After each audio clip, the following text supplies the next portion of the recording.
let's just get this video over with so I can leave fall semester behind me.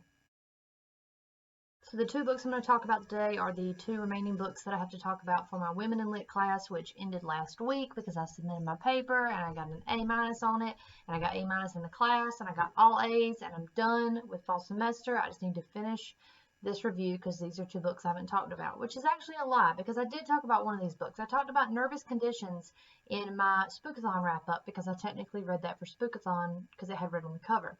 So I'm not going to go into a lot of detail on that one. If you want to know more about it, you can hear me talk about it a little bit in that video. I just didn't really like this book. It didn't really grab me. I know it had some really serious issues that it talked about, but nothing really kept me wanting to read it. It was one of the more boring books I read. That didn't mean it was bad, and I'm sure other people would love it. I even might be interested in reading more from this author. The book just kind of went on and on and on for me. But that was one of the last books I read for Women in Lit. The next book we had to read, the very last book we read for class, and by far my favorite, I think, that we read, was Julia Alvarez's How the Garcia Girls Lost Their Accents. So, How the Garcia Girls Lost Their Accents is amazing. I recommend anyone read it. Okay, how do I go into this?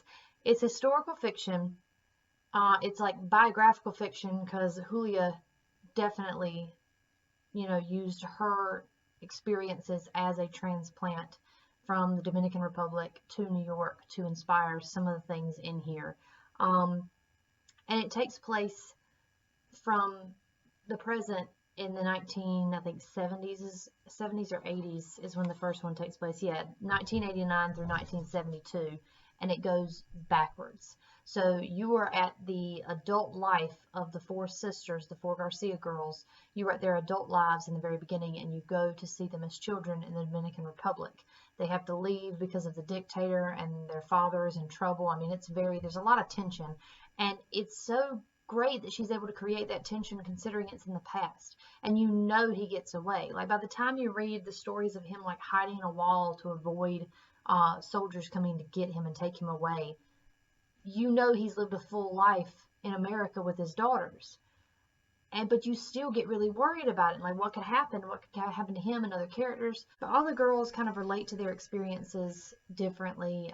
Some of them it's very negative, some of them they try to fill it with other things. There's a really beautiful part where Yolanda can't speak to her husband, like she just can't understand him, and it's because what's the quote? I'm actually going to look the quote up. So there's a lot of really good quotes in this book, and again, it's so good. I really recommend it. But the quote near the beginning of the novel in Yolanda's section, where she's talking about why she's come back to the Dominican Republic, and she's probably going to permanently live there, and she hasn't told her family yet. And she's telling this story about meeting someone at a party, and he asks her what language he asked, looking pointedly into her eyes, did she love in? And I think that's really the main takeaway from this novel. Are you better or worse for having the experiences of living in the Dominican Republic and America? Does it feel you more so, or are you less than for both things?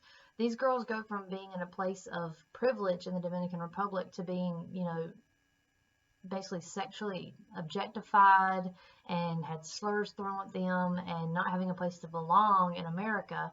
But would they have been better off living under a dictator? So there's these takeaways of like, was this the best decision for them? And if it wasn't, well, what would have been? Like, this is the only choice they had.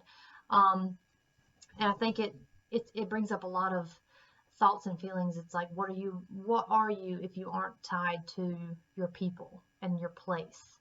But it was really beautiful. It did take a little bit to get used to the fact that it was moving backwards in time. And so every section, there's 3 sections, and they're all narrated by different sisters or their parents. The mom's got a really good one here because she likes to invent things.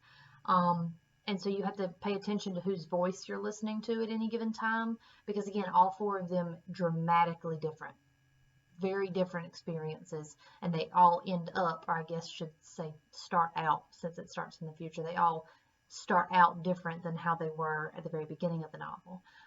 This was really good. I'm glad this was like the last book I had to read.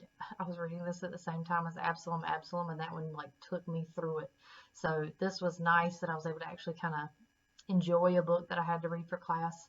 And we didn't have to write a paper or anything on this, but I think I could have really gotten some good stuff with this. But those are the last two books I read for Women in Lit. I only had the 4. We covered a lot of short stories and poems I didn't talk about because they were really quick, and it really was more about the 4 novels than it was the short stories and poems.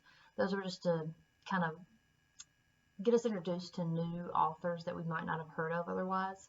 But these were really good. I have already added, I think it's In the Time of the Butterflies, which is another book by Julia Alvarez, which is about the Mariposa sisters. And actually, Ask a Mortician on YouTube has a really good video about them in her Iconic Corpse series, because they stood up to the dictator and were very, very brave. But she wrote a book kind of fictionalizing them, so I may read that this summer when I have time again. So, all right, well, that has been a breakdown of all the books I read for school this semester. I don't think there's any I haven't talked about except all the stuff I read for classics. And all you need to know about that is that the Aeneid is a lot. And, yeah, Nero's a piece of shit. My professor didn't seem to think Achilles and Patroclus were gay, and he's wrong. So, anyway, he's wrong, though. So that's all the books I read this semester. I have quite a few I already know of for next semester, but as soon as I get them, I will do a spring semester TBR.